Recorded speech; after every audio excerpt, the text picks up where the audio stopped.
Hello, Dr. Cheesman. Hi there, how's it going? Very well. Thank you for joining me on the Forest Superfoods podcast. As you may be aware, Forest Superfoods has been giving $1 from every order that we receive to Rainforest Rescue for a number of years now. We've managed to get to Platinum Partner. And I wanted to talk to you as an expert in this field to really get an idea of how that money is being used and why it's important, the investment that we make, and what difference that's kind of making to the planet and the ecosystem overall. And so I want to start off asking you, how did you get into studying ecology and soil health? Well, it's a good question. I suppose, so I'm actually English by birth, and I grew up on a heavy diet of BBC documentaries and David Attenborough and such like. Yes. And so I got a chance to, you know how it goes. Yeah.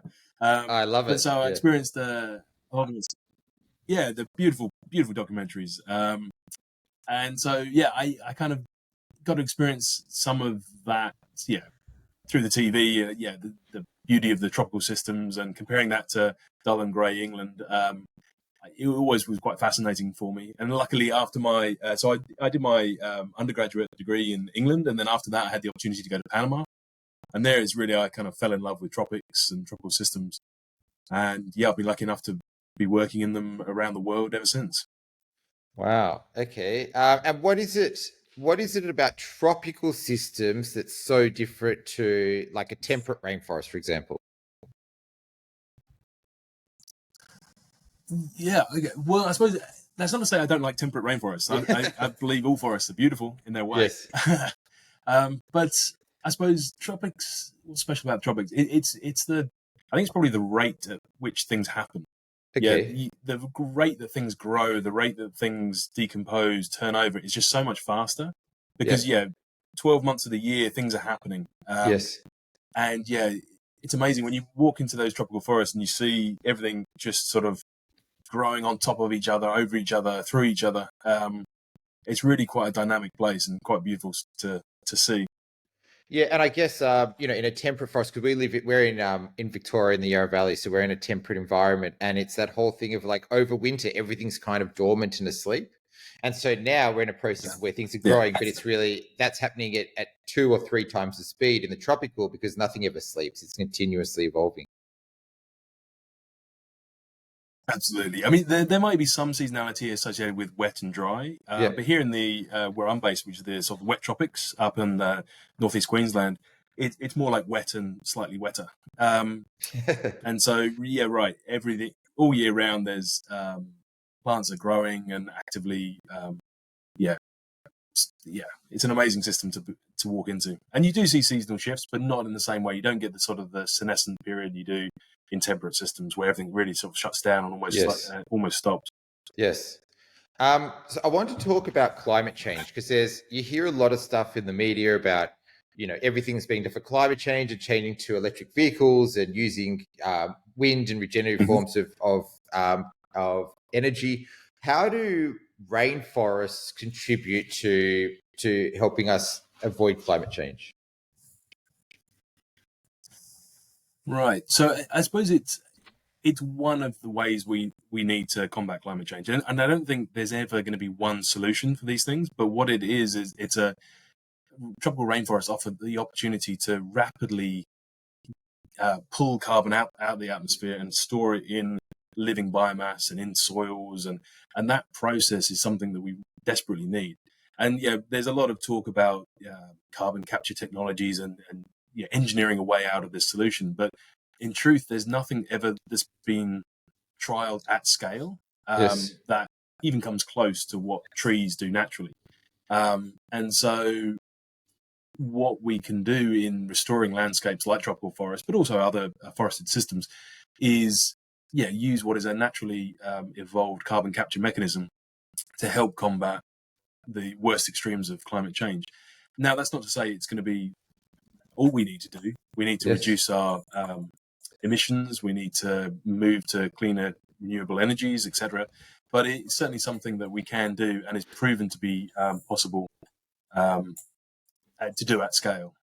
I find it really interesting that that we hear a lot of stuff from the mainstream media and the government and stuff about all these kind of different things they're doing to combat climate change, but you don't hear a lot about planting trees or about protecting rainforests or that kind of thing. And I wonder why that is. If that's such a good way to do it, it seems like it's relatively cheap to buy some land out in the middle of nowhere and plant trees on it. Is that not so? Is that not such Well, an effective way because the trees are young and it takes decades in order for the trees to grow and sequester a lot of carbon? Or there is an element of that. There is, you have to, what's the old adage? The best time to plant a tree was 20 years ago. yeah, Second best time is now. yeah, So yeah, you're right. There is a lag time associated with a lot of these things. The other side is also, you mentioned that it's cheaper to buy certain properties. It is if there's no conflicting interests. So if it's highly productive agricultural land or areas targeted for development, those kind of things, then the prices of the land are going to be higher. yes, The regions, I mean, and Australia is a huge continent, and there is an awful lot of the country which, per hectare is quite a relatively low cost. But yes, there are areas where usually there's either water limitation or yeah, nutrient limitation, and it's not going to be the place where if you were to try and reforest or restore forest, you would actually get much in the way of carbon capture because it's not that productive. yes, And so, when you start moving to areas where there's, it's highly fertile or high rainfall areas where there's agriculture as a competing interest, then suddenly the price of land goes up. And so that means the sort of the cost benefit analysis shifts quite majorly. yeah. That makes sense. I mean, I often wonder, why, if it why the government doesn't do certain programs where they'd purchase land and put wind turbines on it, but also plant trees, and within 20 years you'd have the trees established and you'd have the wind turbines there with the trees. But there's not, I mean, and this leads me to my next question about Rainforest Rescue. But one thing that that really drew me to Rainforest Rescue was the fact that they're not necessarily, they do a lot of planting, but it's also a protecting of existing rainforest. Can you talk to us about what actually what Rainforest Rescue does? Yeah, so I suppose there's two arms of Rainforest Rescue's activities, and so I'm actually a sort of an independent advisor. I work with the university. I'm a scientific researcher, but my involvement with Rainforest Rescue has been on the kind of trying to explore better ways and improving the methods that they use. But in doing so, I've kind of become aware of a lot of their other activities, and so they have two main streams. One is a kind of securing areas of currently existing rainforest, either primary rainforest or secondary rainforest, and securing that against future development. And so that's sort of areas that are currently not protected. They're actually freely available for people to build on, to grow, make a house. They secure those properties and they give them back either under sort of various covenants to the state or to the federal government, and that provides things like wildlife corridors and connectivity between national parks and all the kind of those aspects, as well as securing the standing biomass that might be in those particular properties as well. And so that's what the sort of the securing side of things. But then they also have this restoring side, which is actually taking properties which have been cleared previously, often up to 60 years, 70 years before, and have been used for other types of agriculture, be it sugarcane, pasture for cattle, any of these things, and then try and restore back landscapes, forested landscapes in those agricultural areas. And so there's kind of those two main focuses, is both the securing and then the restoration. I actually went up a couple of years ago and saw a property that we'd helped to secure and to regenerate, and there were a family of cassowaries that were like 3 meters from us on the land. It was incredible. So, and I imagine in terms of like the carbon sequestration and in terms of like climate change, there's when you purchase and lock up the land, which is already a well-established rainforest, that's good. You're kind of jumping ahead 20 years, so you can straight away. Whereas you're waiting 20 years for when you regenerate land for it to become as good carbon sequestering as what the existing stuff is. Is it about that time period? It's probably more than 20 years, actually. It takes a long time although growth in the tropics is very fast and trees will, get to canopy size and canopy heights within that kind of time frame, 20 years or so. they won't be as large. The actual stems won't be as thick a diameter. And so, yeah, some studies suggest it can take, more like 100 years, 150 years to get up to actually anything close to that primary rainforest. And that's one of the big issues, is we are dealing with a really critical emergency now. We need to do something tomorrow. And yet, if we plant trees, it will help, and it will certainly help our children, our children's children. But for stopping the worst effects of climate change as they are happening today, we need to make sure that we are reducing carbon emissions. And one of the easiest ways of doing that is securing the carbon that's already locked up in trees, and not seeing the release of that carbon through land clearing and either burning or the conversion of that wood back to the atmosphere.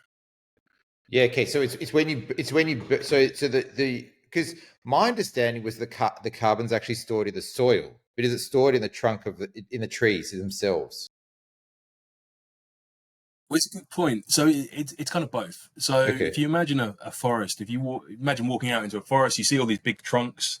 And you're looking up into the canopy, and there's all the branches and leaves, and basically 50% of everything you see there is carbon. So that's 50% of that the dry biomass. Sorry. So some of that is going to be water, but then if you consider that, but then below your feet, there's almost as much in terms of the roots that are supporting those trees, and also the actual organic matter held in the soil. And so you can have quite substantial amounts of carbon just held up in the soil.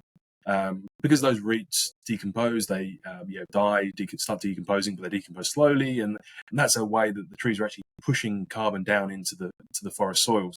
And so one of the things you often see when you see clearing of the land that currently has forests on, if you go to places like Arca deforestation in the Amazon region, you'll get a huge pulse of carbon released when the above ground biomass is burnt off, and they kind of push everything over and burn it for clearing. And then, so you get an immediate pulse of carbon, but then over time, there'll actually be a slower release of carbon from those soils as the soils sort of slowly degrade, and you'll actually see carbon being released on a kind of almost decadal timescale. And so again, you're just losing more of this carbon that's otherwise held up in the system. And that's also the counterpoint is when you're trying to return an agricultural system that's often been managed for extractive purposes. So you're growing your sugarcane, you're pulling the sugarcane out of that site. It means that there's often a decline in either productivity and carbon in the soils. And so to try and restore that back to a rainforest actually requires quite a bit of effort and inputs to try and push it back towards a stable system that has all these carbon held up in both the trees and in the soils. You mentioned before that part of your role at Rainforest Rescue has been about helping them to look at their processes and the way they do things. And is there any examples you can give us of something that you've kind of found that has improved the way they do things, or a new system or a new process you've put in place? Yeah, so we've got a couple of ongoing projects. One is looking about where you source your seeds from and how important it is to consider local climate. And that's an ongoing project. That's actually an ARC linkage project funded by the Australian government. And so that's showing some really interesting results already, and we'll be publishing that in conjunction with Rainforest Rescue. But beyond that, we've also been looking at kind of the practice of actually putting trees in the ground. And often what happens with institutions is that kind of methods become standardized because that's what we've always done and that's the best way of doing it. But then there's no one, and that's kind of my role, is coming from the outside and saying, well, why do you do that? What about this? What have you tried considering this? And so, for example, the density at which you plant the trees, the initial plants in the ground, can have all sorts of trade-offs, because if you plant lots of individual trees into the pasture, you might get canopy closure quicker, so you need less maintenance in terms of ongoing weed control and such like. But obviously each of those plants is quite valuable, and once they form a sort of solid canopy, many of the plants will actually be left in the understory and only a few will actually make it to the canopy. So is there a possibility of actually saying, well, maybe we kind of tailor the amounts and densities of our plantings to sort of play with those trade-offs where we kind of use the least number of seedlings, which are valuable, to get the sort of the site capture that we need. And which species do we use? Do we sort of focus on fast-growing species? Or, I mean, you mentioned previously the casseries. Now, the casseries require a certain mix of species for food. So, yeah, do we focus on those as our planting strategy, or any combination thereof? The trouble is there's often like 1,001 different variables that you need to play off against each other, including the weather and so the site. It's been quite interesting. Yeah. Well, you mentioned the site. That's very interesting. So one of the sites I've been working with, in particular with Rainforest Rescue, it's very poor subsoil, and so basically the topsoil was scraped away and exposed a very nutrient poor subsoil, and so basically the plants are really struggling to get established in that site. And so then we're starting to look at, well, what other things can we do in addition to, say, fertilizer? But can we give them an organic matter sort of input as well? Can we treat the soils in some way to improve their initial success rates? And these are the kind of things that will hopefully mean we have a better, sort of more tailored approach to particular sites. And so, when Rainforest Rescue are seeking to restore a site, there can be an initial assessment, maybe looking at the soils, looking at the nutrients, looking at the water holding capacity, all these kind of aspects, and then say, right, well, for this site, we need to change our methodology, tweak it this way, that way, to get the sort of the results we need in as most cost-effective way. Because unfortunately, it does all come down to cost effectiveness, and the scale of the challenge and what we're trying to do means that we really need to be cost effective about it. We need to ensure that my personal hope is that with people like Rainforest Rescue, we can actually develop methodologies which become attractive for landowners in their own right, private landowners, to then start considering, well, that paddock down the back of the farm never really was that productive. Maybe we plant it up using this strategy. We can maybe earn either things like carbon credits through the government-funded scheme through ACCUs, or through the sort of the voluntary carbon credit schemes, or even things like biodiversity credits. There's now various organisations looking into how people can be rewarded for improving habitat and developing. And so, ideally, that would become kind of an attractive option for all the private landowners in the region to say, well, actually, maybe I could do that at the bottom half. Keep the productive areas still in production, but maybe down there we do something different. And so I think it's all about providing options. Yeah, I've been researching a lot recently about, like, because I grow a lot of food on my property, and I'm researching a lot about like keeping 10% of the land in order to allow it to be wild. And by having that wild area, you create windbreak for your veggies, and you have place where all like the native animals can live, and you can have bush tucker there, and all these kind of things. It has all these different benefits to it. And I guess if all of these farmers, adopted that kind of like just having the edge around their agricultural area, it'd make a huge difference to to the climate across the world. What does absolutely sorry, go on. No, well, I was going to say not just climate, but I think there's a whole heap of. I mean, you mentioned a few there with native animals, but also the other beneficial aspects like pollination services, and you mentioned windbreaks. There's all these kind of other things which perhaps we don't necessarily have in mind. That I think need to be brought into the mix when you start evaluating the cost effectiveness of all these different strategies. And actually could do a full cost accounting. Even having a place where birds can nest, and then the birds eating the snails and the other pests in the garden, and creating a bit of an ecosystem where it's in balance, because there's no one thing can take over, because there's a whole range of different pests and different predators, and I think that makes sense, and that's the way nature works, right? And so it's worked for a long time. I think that process of doing things, to me, as a farmer, makes a lot more sense. It just gets scary sometimes when you see something eating your crops. The first reaction is we have to do something, but often if you just leave it, the problem sorts out itself more often than not. So Forest Superfoods has made some significant contributions to Rainforest Rescue. What specifically have our contributions been used for?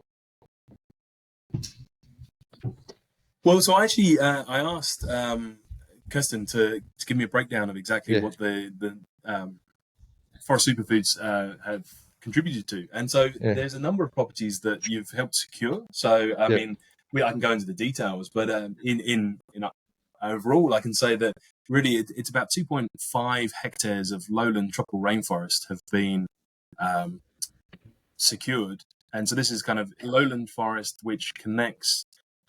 So in the Australian wet tropics, in the Daintree lowland region, you have this very kind of narrow band of tropical rainforest which runs along the coastline. And there's actually a significant portion which is going over to national parks, but then there was a previously sort of grandfathered in some private land holdings, and many of those haven't been developed yet. And so through your contributions, Rainforest Rescue have managed to secure a lot of these secure these properties, and in doing so have interconnected sort of existing pockets of rainforest to provide a kind of native animal corridors, Yeah. which is sort of critical because a lot of these large, I mean, you mentioned the cassowaries again, yeah, they have a wide range. They migrate across the landscape, and so having the ability to have cover and food crops, that allows them to move is critical. And so it's not just securing the carbon that's held up in those forests and the soils under them, but it's also securing those biodiversity sort of outcomes as well. It's really interesting you say that because I mean this is completely off topic, but I was speaking with an old school cattle rancher the other day. He's an older guy who's been I may have lost you. Can you hear I me? do apologize. Can you hear me now? Oh, sorry. Yes, I may have just dropped out. I think Internet. it's a bit raining outside. Can you hear me now?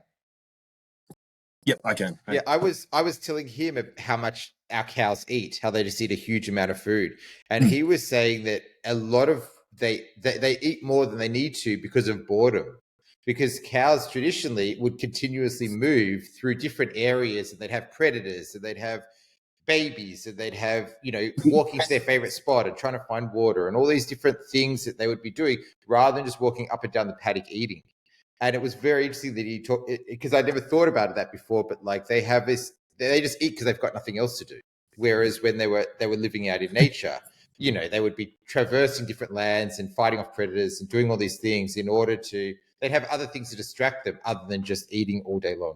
And I thought that was I mean that's what the animals are meant to be doing, right? Is traversing different lands and migrating from different areas at different times of the year. And yeah. So Yeah. yeah, go on.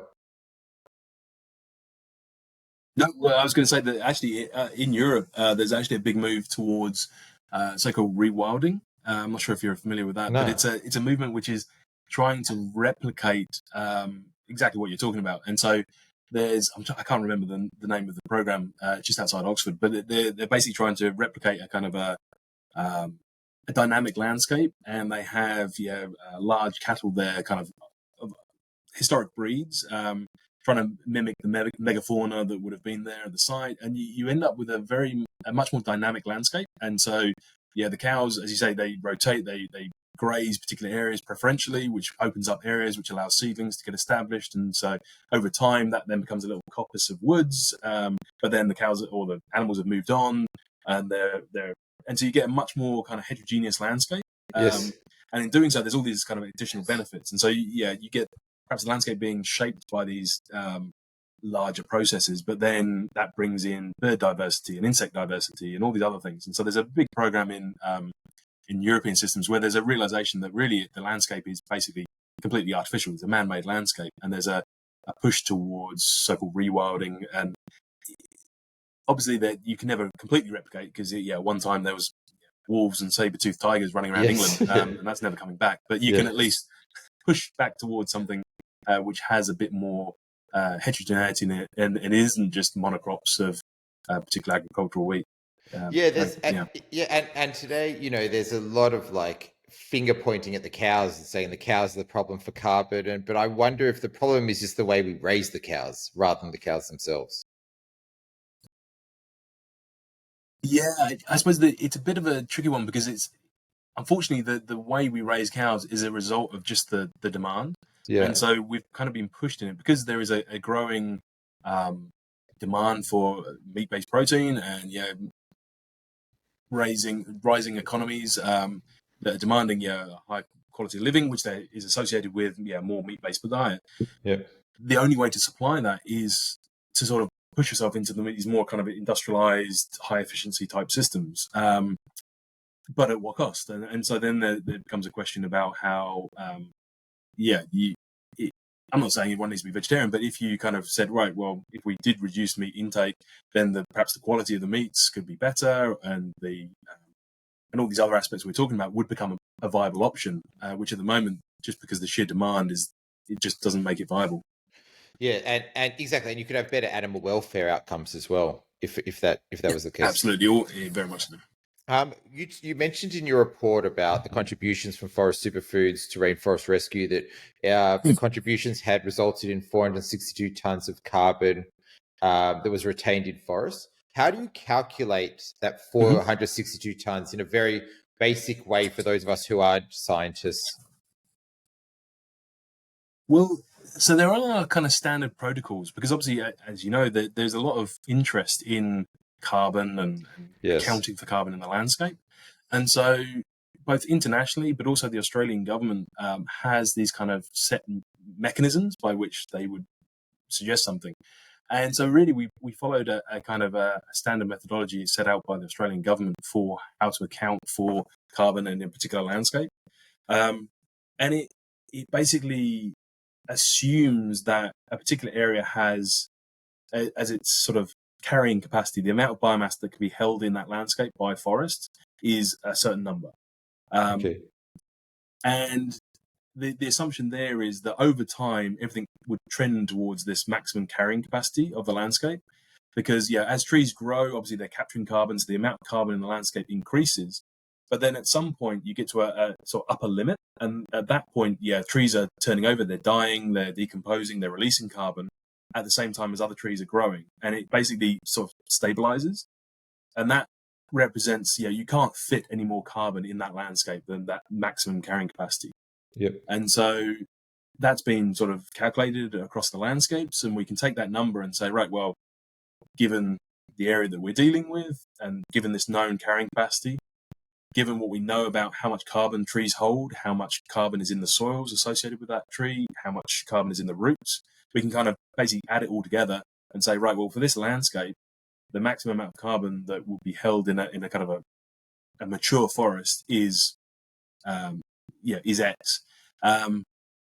And then the assumption is that, on average, that's going to be the case. And so obviously there'll be certain areas where it's slightly less, slightly more, because, there's a cyclone hits. And so suddenly the trees over here get knocked down, but over here they're slightly bigger. And so you have to work on averages because otherwise it becomes unrealistic.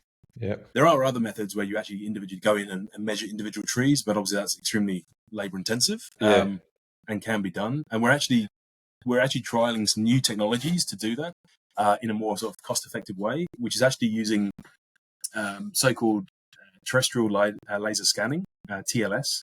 And the idea is that you can build up a kind of a three-dimensional model of the trees using these lasers. Wow! And in doing so, you get a very accurate estimate of the biomass. It's amazing technology. I work with the data, but I don't know how they do it. It seems like magic. But basically, you end up in this kind of computer-generated three-dimensional model of the forest. And in doing so, you can get a very good snapshot of, okay, this is how much biomass those trees are holding in the above ground. And we know that, around, say, 35% of the above ground is also below ground in roots. And we know that there's organic matter in the soils. And we can sort of do these maths and work out what the carbon carrying capacity.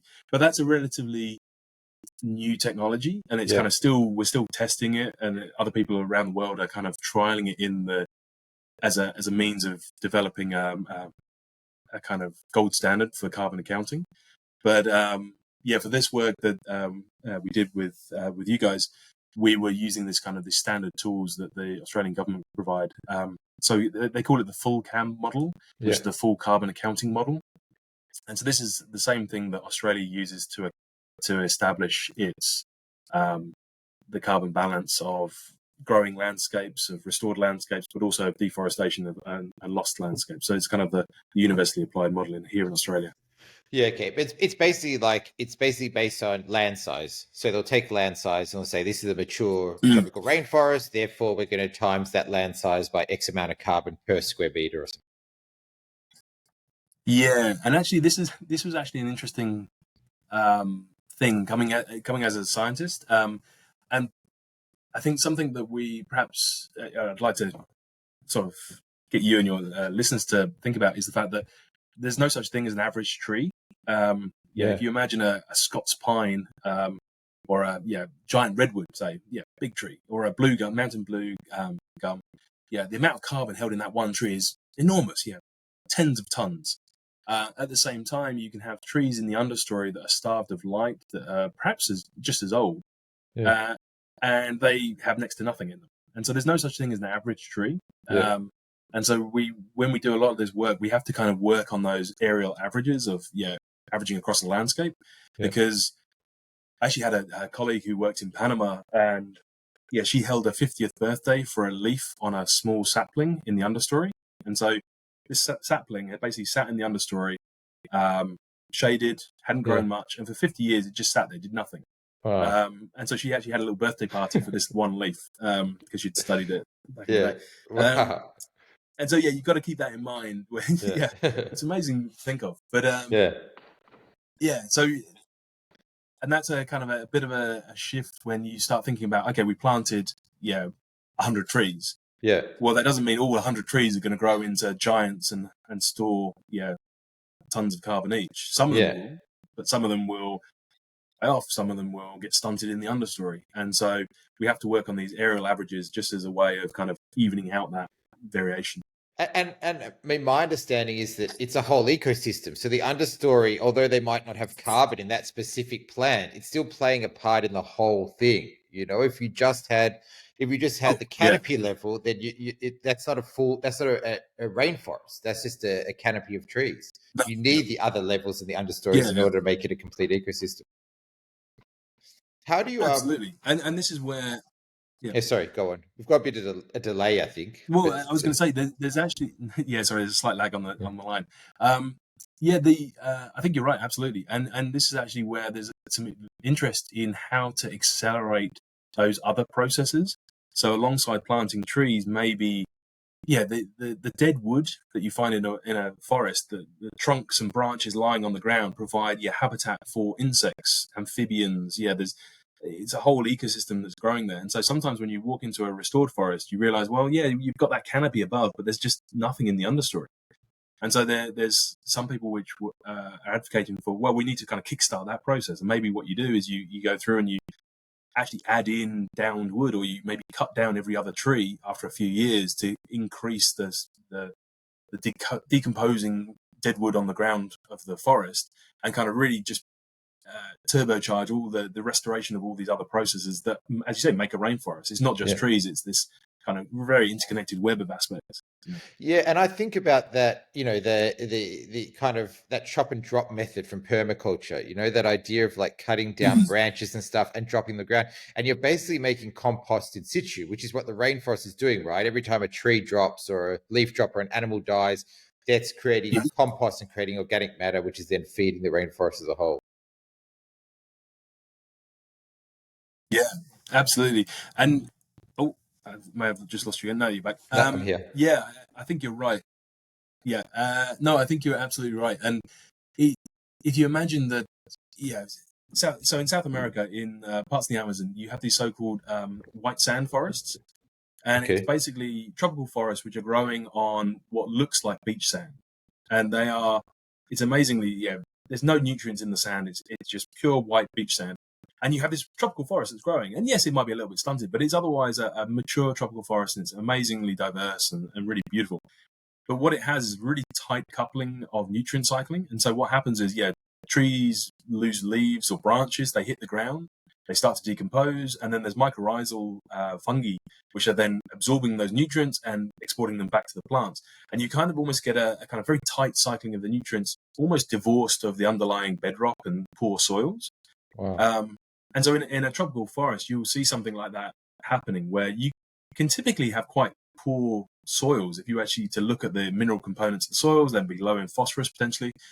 but yet the trees were growing fine, and it's because of this very tight cycling you have and the recycling of organic matter. And so again, in restored landscapes, you just don't have that necessarily, and so anything you can do, like the drop method, or importing mulch and all these kind of things, it can kind of help that process by help that recycling process get established. The slight trouble in the tropics is obviously anything that lies on the ground, if it's not actively being used and decomposed, it will just decompose and release to the atmosphere very quickly. So often when you sort of mulch things here in the tropics, 6 months later the mulch is gone. Because basically just turns to decomposed away. So you need to think about how to incorporate that into the soil, how to kind of really get the microbes working for you. And that leads me to the last question I want to ask you is like the process that goes on from changing a sparse agricultural land into a thriving rainforest. And so is part of that, like for example, in what you were just talking about before, instead of leaving, compost on the surface, would you dig it in? Does that help it to kind of last longer, to retain more nutrients? It can do. It can also help improve the soil structure, because often when you're dealing with agricultural lands, it depends on whether it's been kind of grazed pasture or used for up here a lot of sugarcane plantations.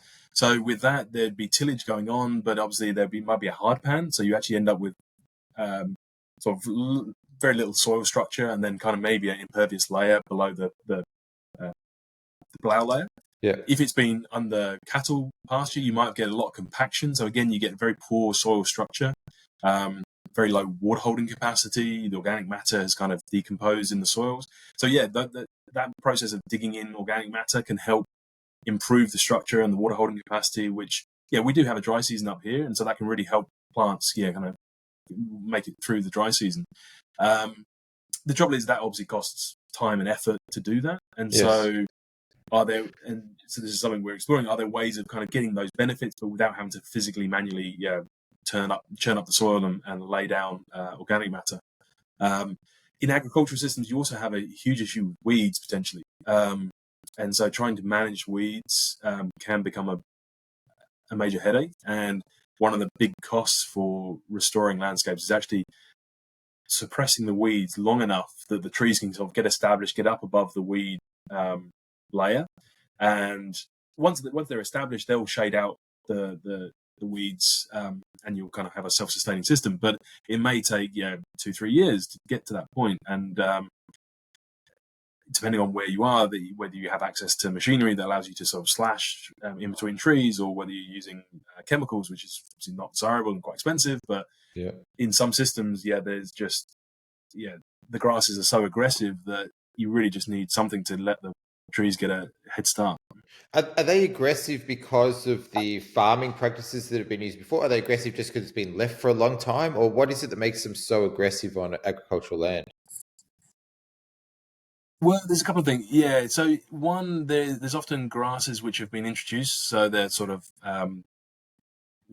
desirable pasture grasses aren't necessarily are going to potentially be quite high yielding, high biomass, and can cause problems for restoring. There's also, if you're talking about agricultural land for say sugarcane, there's often been a lot of inorganic fertilizers added. So a lot of these weed species actually grow very well in these soils. They're actually not that nutrient poor, but it's all in inorganic matter rather than organic matter. And so they just sort of grow better there. And so that can be also a problem. So again, it gets back to this idea of sort of site-specific management needed, and having there's no sort of one size fits all. You kind of almost got to assess the situation in terms of do we have one of the big issues that I know Rainforest Rescue have is that are they doing it in conjunction with partners, or will this be a site that they have continuous access to? Obviously, if it's working with other parties, they may not be able to access the site every 6 months to do weed maintenance. And so you need to kind of balance up those inputs and sort of site management needs with what's going to get you the required output. And so that's where it gets quite fun trying to develop kind of site-specific management strategies. So because there's the dry season, do you guys avoid planting at the start of the dry season? Like, is there a certain time of year where you guys will do most of the planting because that's when there's going to be enough water and the climate's going to be more ideal for seedlings? Yeah, so obviously, ideally, what you want is to be able to get them into moist ground and then have them well watered in and maintain watering. Because often, what you're doing with those seedlings is they've got quite a limited root volume. Yeah. You really need to get them down and well established before they start dealing with drought. The slight problem that Rainforest Rescue have is that they are extremely proactive in garnering community support, and they often have community plantings, which are great fun and really good Yes. engagement activities, keeps everyone very interested. The trouble is, obviously, you can't do that when it's bucketing down with rain, and so often they're kind of geared more towards the dry season because that's when you can plan on there being a weather window, which allows you to put them in. That then means there's then the need to potentially irrigate irrigate for potentially a number of months until the plants are established. And again, that's extra costs, extra time and effort and such like. So it's a bit of a trade-off. Ideally, you would probably be out there as it's actively raining on you, planting the trees in the ground, but that may not be feasible. And you might not have site access. Certain areas, this is the wet tropics. It will, roads get flooded, paddocks get waterlogged, and you may not be able to actually actively get in there to dig over the ground and put things in. So again, it's kind of, as with all this stuff, there's often a compromise being between the ideal and what's practical. And it's all about sort of where you draw that line. I remember once when I was up in northern New South Wales that there was we had 100 mil in 3 hours, and I was just blown away by how that could happen. But everyone else said, "Yeah, it's just normal."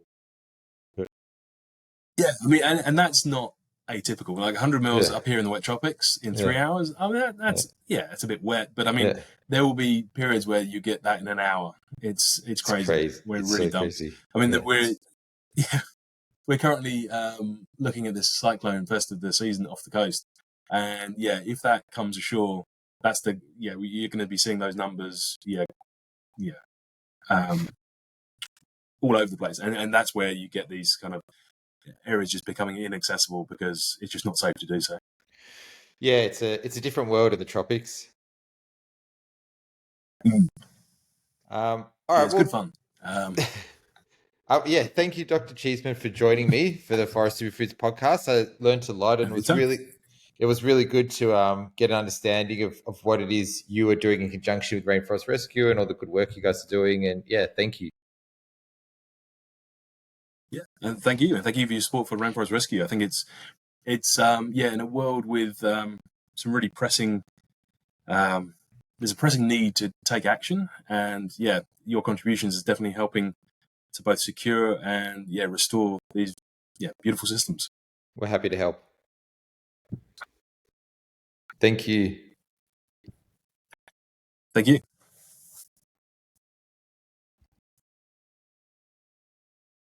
All right, we've stopped recording.